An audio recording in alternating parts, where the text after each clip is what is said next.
পেছাত ফলৰ বেপাৰী নিচা আকৌ গুণ্ডাগিৰি খানাপাৰা টেক্স মাফিয়াগিৰি চলোৱাৰ মাজৰ এইজন আলিৰ হাতত জমা হয় বহুতৰ ধন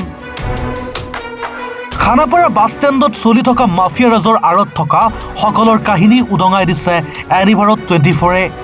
আজি কম এইজন মাফিয়াৰ কথা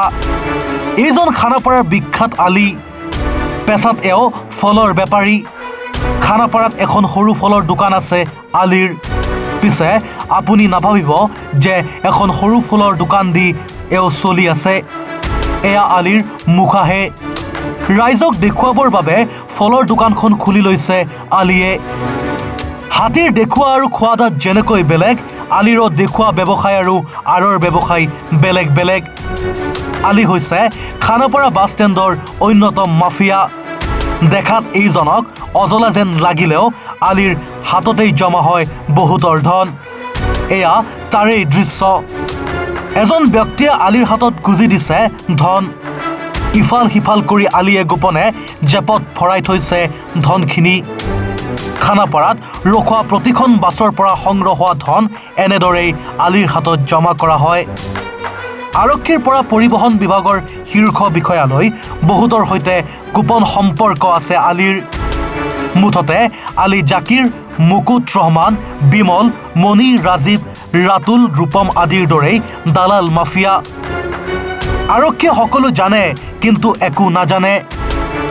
আৰক্ষীয়ে সকলো জানে কিন্তু একো নাজানে খানাপাৰাৰ মাফিয়া ৰাজ অন্ত পেলাবনে দিছপুৰে খানাপাৰাত চলি থকা গ্যাংটেক্স সংগ্ৰহৰ বহু কাহিনী আৰক্ষীয়ে জানে খানাপাৰাত যান বাহনসমূহ নিয়ন্ত্ৰণৰ বাবে অসম চৰকাৰে এই ট্ৰাফিক আউটপোষ্টটো স্থাপন কৰিছিল পিছে ট্ৰাফিক আউটপোষ্টত কাম কৰা ছাৰসকলৰ ইয়াৰ প্ৰতি কোনো গুৰুত্ব নাই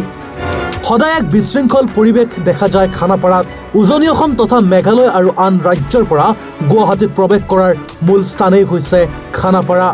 কোনো পৰ্যটক যদি খানাপাৰাত উপস্থিত হয় তেন্তে খানাপাৰাৰ বিশৃংখল দৃশ্য দেখি গুৱাহাটীৰ প্ৰতি ধাৰণাই সলনি হৈ যায় পিছে সেইবোৰ ঠিক কৰাৰ প্ৰতি কোনো গুৰুত্ব নাই কিন্তু খানাপাৰাত কোন কোন দালালে দৈনিক কেইখন বাহনৰ পৰা কিমান টকা সংগ্ৰহ কৰে তাৰ খবৰ পুৰা মাত্ৰাই থাকে আৰক্ষীৰ হাতত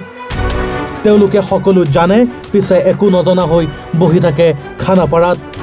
মুঠতে খানাপাৰাত দালালি মাফিয়া ৰাজৰ এখন ভাবিব নোৱাৰা বজাৰ বহিছে